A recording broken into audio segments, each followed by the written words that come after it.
Hello book people, PT here. This week in writing has been pretty good. It's been a little bit slower than I like. Things aren't coming as fast as I hoped they would as far as the word count goes, but it's been a pretty good week. Today I want to talk to you about the tool that I use when I write, which is a program called Scrivener. I've used a lot of tools in the past. I've used Word a lot, which, Word is great because everyone can access the files. There's a lot of great things about it. But when you get up to like a 80, 90,000 word document, it gets a little bit unwieldy when you're needing to jump around and refer back to different scenes to refresh yourself on exactly the details of what happened. You gotta like try to find your way back, scroll up or control find and try to figure out the exact words to type in the control find to take you to that very scene or whatever. It gets a little unwieldy. I've also written my novel Regulation 19. I wrote completely in Google Docs. I had just gotten a nice little Chromebook at the time, and I was traveling a lot for work, so it was nice to travel around with that and always have that little Chromebook with me, be able to write and access that anywhere. And that was very nice too, although once you got to a very large document, not only was it hard to find things, but the Google Docs got kind of slow and seemed to lag behind a little bit, just a little bit when I was typing, which was super annoying. The tool that I've settled on the last year and a half or so is Scrivener. And I'm going to show you a little bit about Scrivener, what it is, why I like it now. Okay, so this is Scrivener. This is the program that I use most when I'm writing.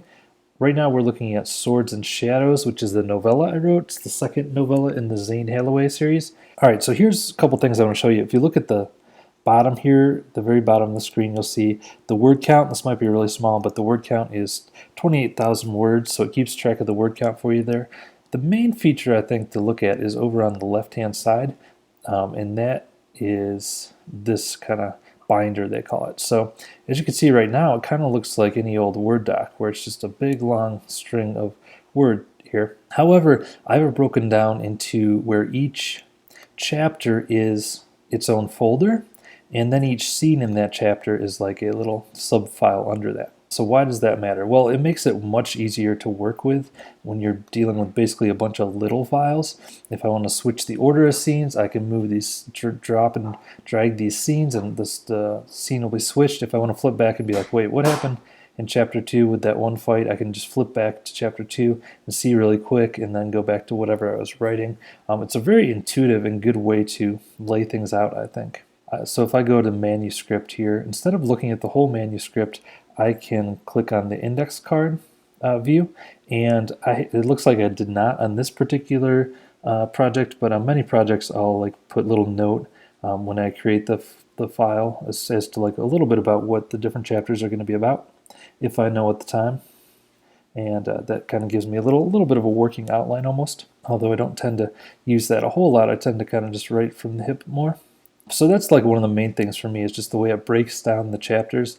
And that seems like a little thing, but boy, it's so much easier than scrolling through a 200, 300 page Word document. Another cool feature is characters. So you can, in this case, I have, sometimes I don't always do this, but in this case I got pictures of different actors and who I would kind of cast in the story.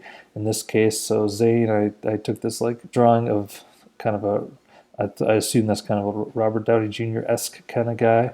And then this casts a couple of the actresses as well. But also in the characters, there's a little bit of a profile of them here. So if you want to do that, I don't always do that, to be honest, but you can kind of fill this out, and it says a little bit about them. Zane is still, unless he has a reason not to be, every movement has purpose. Look at that, correcting on the fly. So that's one cool thing in Scrivener. Also, another great thing in Scrivener is it just is very easy to export in a million different formats. So I can export to an ebook. I can export to a standard manuscript format if I'm going to be submitting it to agents and publishers. I can export as in a paperback format if I'm going to be making a paperback book out of it. So it's very easy on that. Whereas Word, you can do a lot of that same stuff from it, but Scrivener is really made to do that stuff. So it's much easier to do. As far as actual writing, so let's say I want to do writing, you might be thinking, boy, this is a lot to have on your plate and to be looking at when you're writing. And I agree, but what you can do is you can just go into distraction-free mode here, and then just have it basically blacks out everything else, and you can go ahead and write. There's some options here too. You can change how dark that background is. You can have it kind of fade a little bit so you can see what's behind it. Another really great feature, and one of my favorite features here, is the project targets. So in this case, I wanted this manuscript to be 28,000 words. So when I created it, I put that in there, and I put in my deadline. Looks like it was June 23rd of last year was when I wanted to be done with this. Not sure if I made that deadline or not. But then what it does for you is it breaks down how many words per day. Let me actually show you on another. I'm going to look at another Scrivener. Yeah, let's look at this Flashlight Society. So this is another project I'll talk about in a future episode that I'm working on right now. I haven't really done much on it, as you'll see. But if I go to project targets here, you can see this is going to be 33,000 words is my estimate for this. I only have 5 done so far. My deadline for myself is March 15th. And that's 33 days away. So it tells me I need to write 999 words a day to meet that deadline. And this kind of goes in the background. So as I'm writing, as I'm in that distraction-free mode, typing away, I have it set up so that when I get to that target, it'll give me a little ding.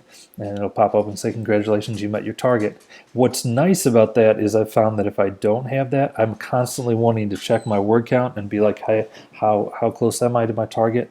So that actually saves me a lot of time and lets me concentrate a lot more. So that is Scrivener, and that's just a few of the reasons I like it. Obviously, as you saw, there's a million different more buttons than I showed, a million different things to explore. The knock against it is always that it's there's a steep learning curve. I don't know, I didn't think it was that tricky to learn. But you know, your mileage may vary on that account.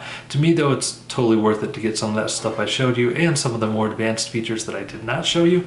But if you have any thoughts or questions on Scrivener, feel free to leave them in the comments below and I will be glad to answer them.